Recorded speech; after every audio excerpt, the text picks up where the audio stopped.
स्वामी समर्थ. स्वागत आहे तुमचं माझ्या यूट्यूब चॅनलमध्ये. आजचा दिवस तुम्हाला खूप छान सुख समाधानाचा आणि आनंदाचा जाऊ देत ही स्वामींच्या चरणी प्रार्थना करते आणि आज या नवीन व्हिडिओला सुरुवात करते. तर बघा मित्रमैत्रिणींनो, उद्या 14 जानेवारी वार बुधवार आणि उद्याच्या दिवशी आलेली आहे मकर संक्रांत. तर या मकर संक्रांतीच्या सर्वांना खूप खूप शुभेच्छा. मकर संक्रांत हा वर्षातील पहिला सण असतो. असं मानलं जातं की या मकर संक्रांतीपासून चांगल्या दिवसाची सुरुवात जी आहे तर ती होत असते आणि या मकर संक्रांतीचं धार्मिक महत्त्व तिळाशी जोडलं गेलं आहे. या दिवशी तिळाला खास विशेष अनन्यसाधारण असं महत्त्व दिलं जातं. असं म्हटलं जातं की या दिवशी तिळामुळे शनिदेवास घर आणि आनंदाची प्राप्ती झाली होती.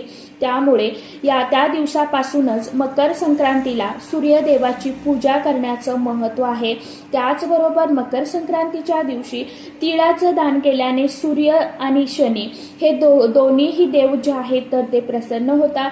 कारण की तीळ हे सूर्यदेव आणि शनिदेव यांना दोघांनाही अतिशय अत्यंत खूप प्रिय आहे. म्हणून मकर संक्रांतीच्या दिवशी सकाळी आंघोळ करण्यापासून ते स्वयंपाकापर्यंत सगळीकडे तीळ जे आहेत तर ते वापरले जातात. या दिवशी देवांना सुद्धा स्नान घालताना तिळाचा वापर केला जातो. सूर्यदेवाला सुद्धा जल अर्पण करताना तीळ जे आहेत तर ते पाण्यामध्ये टाकले जातात आणि या दिवशी तिळगुळ देऊन गोड गोड बोला असं देखील आपण म्हणत असतो एकमेकांना. त्याचप्रमाणे योगायोगाने तब्बल 11 वर्षानंतर असा हा योग जो आहे तर तो जुळून आलेला आहे. मकर संक्रांतीला एकादशीचा योग जुळून आला. हा अतिशय दुर्मिळ योगायोग आहे आणि जेव्हा हे असे शुभ योग एकत्र येतात ना त्यावेळी त्या दिवसाचं धार्मिक महत्त्व हे खूप जास्त प्रमाणामध्ये वाढत असतं आणि म्हणून मकर संक्रांतीला एक अनन्यसाधारण असं महत्त्व प्राप्त झाल्यामुळे या दिवशी आपल्याला घरामध्ये काही प्रभावशाली सेवा आणि उपाय देखील करायचे असतात. त्यामुळेच आजच्या व्हिडिओमध्ये असाच एक अतिशय अत्यंत प्रभावशाली उपाय सांगणार आहे. बुधवारी आपल्याला गाईला एक वस्तू जी आहे तर ती आवर्जून खाऊ घालायची आहे. ही वस्तू गाईला खाऊ घातल्याने शत्रू घरी येऊन तुमची माफी मागेल. 7 पिढ्यांचं दुःख दारिद्र्य गरिबी नष्ट होऊन आयुष्याचं सोनं हे झाल्याशिवाय राहणार नाही. तुमच्या घराची उत्तरोत्तर प्रगती होईल. तुमच्या मुलांची प्रगती होईल. कुटुंबाची प्रगती होईल. असा हा अतिशय अत्यंत आपल्याला प्रभावशाली उपाय आवर्जून करायचा आहे. त्याचबरोबर आपल्या घरामध्ये माता लक्ष्मी अखंड स्वरूपात निवास करेल. तर मग अशी कोणती वस्तू आहे जी तुम्हाला मकर संक्रांतीला गाईला आवर्जून खाऊ घालायची आहे? हा उपाय कशा पद्धतीने करायचा आहे, कोणत्या वेळेमध्ये करायचा आहे याविषयीची संपूर्ण माहिती आजच्या या नवीन व्हिडिओमध्ये मी तुमच्या बरोबर शेअर करणार आहे. त्यामुळे तुम्ही हा व्हिडिओ स्किप न करता शेवटपर्यंत नक्की बघा. चॅनलवरती तुम्ही जर हा व्हिडिओ पहिल्यांदा बघत असाल तर चॅनलला आवर्जून सबस्क्राईब करा आणि असेच नवनवीन माहितीपूर्ण व्हिडिओ बघण्यासाठी समोरील बेल आयकॉनलाही प्रेस करा.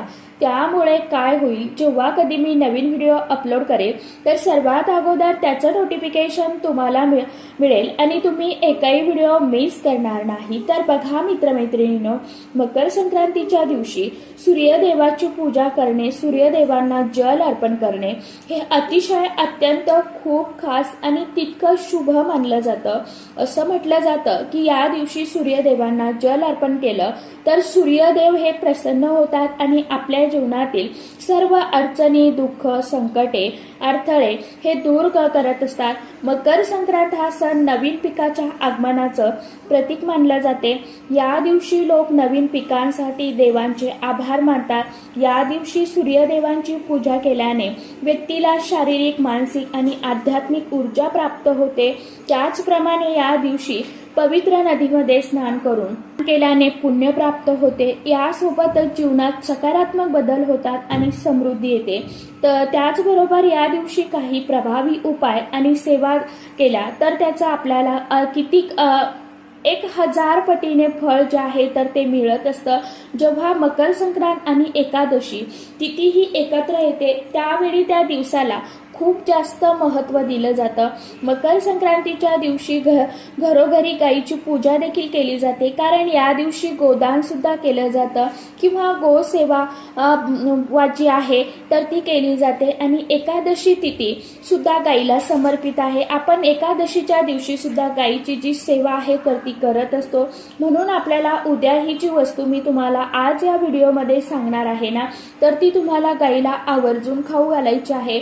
जर तुमच्या मनामध्ये खूप दिवसांपासून एखादी इच्छा असेल आणि खूप कष्ट मेहनत करूनही तुमची ती इच्छा पूर्ण होत नसेल किंवा तुमच्या घरामध्ये सतत भांडणे वादविवाद होत असतील, नात्यामध्ये गोडवा नसेल, तुम्ही हा उपाय संक्रांतीला नक्की करा।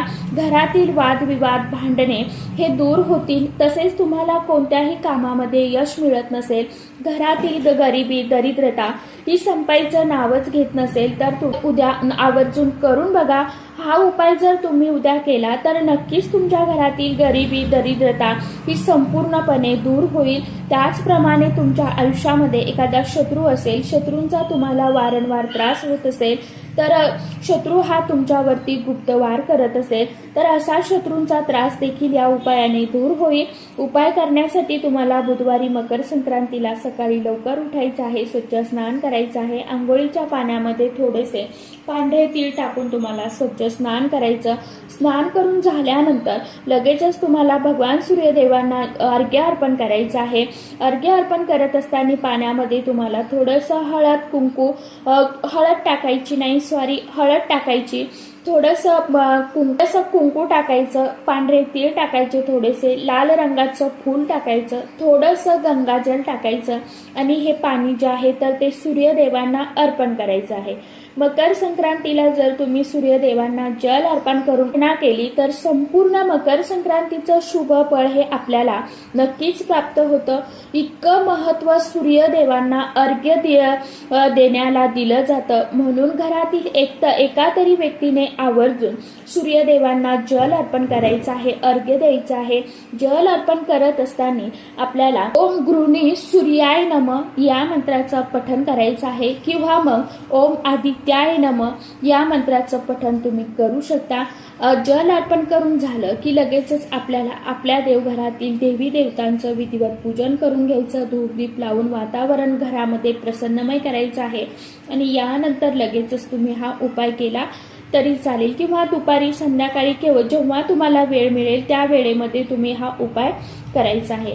ज्या घरात मकर संक्रांतीच्या दिवशी हा एक उपाय केला जाईल त्या घरातील 7 पिढ्यांचं गरिबी दारिद्र्य हे फक्त 24 तासात संपेल आणि घरामध्ये पैसा येण्याचे सर्व मार्ग जे आहेत तर ते मोकळे व्हायला सुरुवात होईल। आता हा उपाय करण्यासाठी तुम्हाला एक गव्हाची पोळी चपाती जी आहे तर ती घ्यायची आहे। चपाती बनवत असताना तुम्हाला थोडीशी हळद, थोडंसं तूप टाकून अशी एक चपाती बनवायची।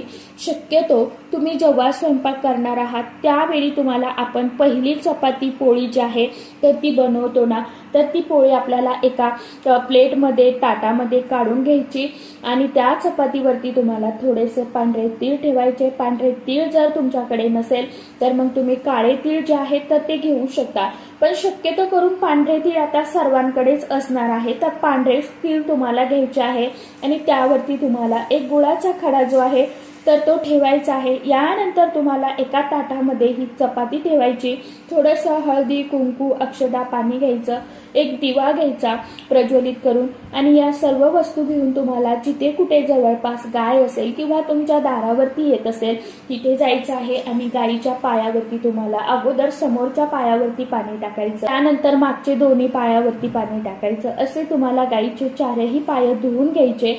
त्यानंतर गायीला हळदी कुंकू अक्षदा अर्पण करायच्या म्हणजे लावायच्या आणि या दिव्याने गोमातेला ओवाळून घ्यायचं। यानंतर गायीला आपल्या हातावर तुम्हाला ही पोळी जी आहे तर ती घ्यायची आणि शक्य असेल तर गायीच्या जिभेचा स्पर्श हा तुमच्या तळहाताला होईल अशा पद्धतीने ही वस्तू खाऊ घाला।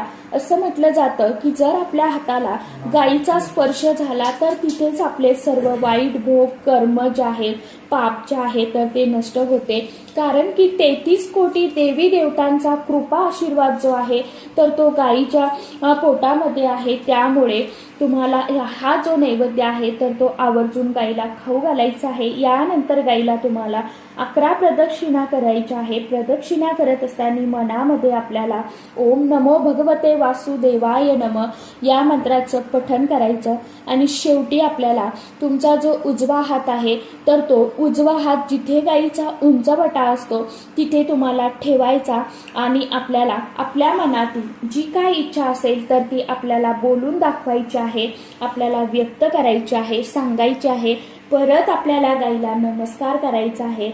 अशा पद्धतीने बुधवारी मकर संक्रांतीच्या दिवशी आपल्याला हा जो उपाय आहे तर तो करायचा आहे। हा मकर संक्रांतीच्या दिवशी षटतिला एकादशी सुद्धा आलेली आहे। षटतिला एकादशी 6 आणि 3 म्हणजे तीळ, तर या दिवशी 6 प्रकारे तिळाचा वापर आपल्याला करायचा असतो। तुम्हाला या दिवशी काय करायचं आहे, आंघोळीच्या पाण्यामध्ये तीळ टाकायचे, जेवणात तिळाचा वापर करायचा आहे, सूर्यदेवांना जल अर्पण करताना तीळ वापरायचे आहे, गाईला सुद्धा तिळगुळ आणि चपाती खाऊ घालायची आहे। त्याचबरोबर या दिवशी इतरांना तिळगुळ घ्या आणि गोड गोड बोला, आमचे तीळ सांडू नका, आमच्याशी भांडू नका असं तुम्हाला म्हणायचं आहे। अशा शुभेच्छा आपल्याला द्यायच्या आहे आणि शक्य असेल तर घरामध्ये तिळाचा होम तुम्हाला आवर्जून करायचा आहे। म्हणजेच या दिवशी बघा 6 प्रकार तुम्हाला तिळाचा वापर जो आहे ना तर तो करता येणार आहे। हा योग खूप दुर्मिळ योगायोग आहे। प्रत्येक वर्षी असा योग जुळून येत नाही बरं का, परंतु यंदा संक्रांतीलाच हा जो योग आहे तर तो जुळून आलेला आहे आणि हा योगायोग तब्बल 11 वर्षानंतर जुळून आलेला आहे। त्यामुळे याला खास धार्मिक विशेष अनन्यसाधारण असं महत्त्व झालेलं आहे। महिन्यात येणाऱ्या एकादशीचं व्रत असतं आणि नेहमीप्रमाणे व्रत करायचं असतं, सुगड पूजा करायची आहे, तसेच देवाला नैवेद्य तुम्हाला तिळगुळाचा दाखवायचा आहे आणि तिळगुळ हे सुद्धा तुम्ही प्रसाद म्हणून खाऊ शकता। उपवासामध्ये पांढरे तीळ आणि गुळ जो आहे तर तो खाल्ला जातो, तर त्याचा नैवेद्य तुम्ही दाखवून स्वतः सुद्धा खाऊ शकता। त्याचबरोबर मकर संक्रांतीच्या दिवशी आपल्या पितरांची देखील पूजा केली जाते। हा दिवस पितरांना समर्पित असतो। या दिवशी बघा स्वर्गाची दारं जे आहेत तर ते सुद्धा उघडे असतात, त्यामुळे आपल्याला या दिवशी पितरांची सेवा सुद्धा आवर्जून करायची आहे। त्यामुळे आपल्या घरामध्ये पितृस्तोत्राचं पठण करून दक्षिण दिशेला एक दिवा जो आहे तर तो आपल्या पितरांसाठी लावायचा आहे। त्याचप्रमाणे तुमच्या घराजवळ पिंपळ वृक्ष असेल तर आवर्जून पिंपळाच्या झाडाखाली तुम्हाला मोहरीच्या तेलाचा दिवा लावायचा आहे। पिंपळ वृक्षाला पाणी अर्पण करायचं आहे। पिंपळ वृक्षाखाली काळे तीळ जे आहेत तर ते तुम्हाला अर्पण करायचे आहे, कारण की या पिंपळ वृक्षामध्ये साक्षात आपल्या पितरांचा वास असतो आणि म्हणून या दिवशी पिंपळ वृक्षाची पूजा जी आहे तर ती केली जाते। त्याचप्रमाणे मकर संक्रांतीच्या दिवशी दानाला खूप खास महत्व आहे। या दिवशी तुम्ही तुमच्या यथाशक्तीनुसार 1 रुपयांचं का होईना, 5 रुपयांचं का होईना, तुम्हाला दान जे आहे तर ते नक्की करा। या दिवशी दान केलं तर त्या दानाचं आपल्याला दुप्पट पटीने फळ जे आहे तर ते प्राप्त होतं।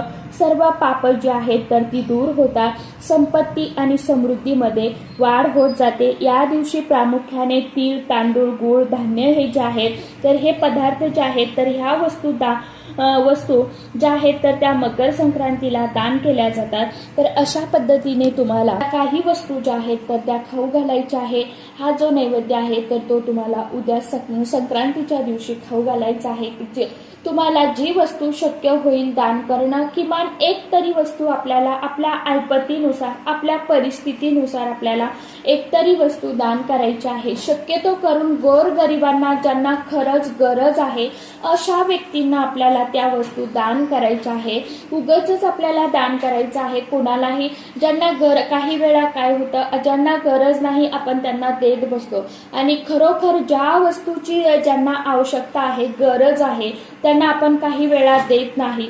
तर आपण ज्यांना गरज आहे तर अशाच व्यक्तींना आपल्याला उद्याच्या दिवशी दान जे आहे तर ते करायचं आहे। तुम्ही कपड्यांचं दान करू शकता, खाण्यापिण्याचं दान करू शकता, म्हणजेच तिळगुळ किंवा इतर दुसरे कुठले पदार्थ देऊ शकता, किंवा मग थोडेफार आपल्या परिस्थितीनुसार आपण त्यांना पैसे सुद्धा दान देऊ शकतो। तर अशा पद्धतीने आपल्याला उद्याच्या दिवशी गायीची ही सेवा जी आहे तर ती करायची आहे। त्याचबरोबर दान धर्म थोडं का होईना करायचं आहे। तर चला आजच्या व्हिडिओमध्ये इतकीच माहिती होती, कशी वाटली नक्की सांगा। व्हिडिओ आवडला तर चॅनलला आवर्जून लाईक, शेअर, सबस्क्राईब जरूर करा। परत भेटूया नवीन माहितीसोबत, नवीन व्हिडिओ सोबत तोपर्यंत सर्व माझ्या यूट्यूब परिवाराला श्री स्वामी समर्थ.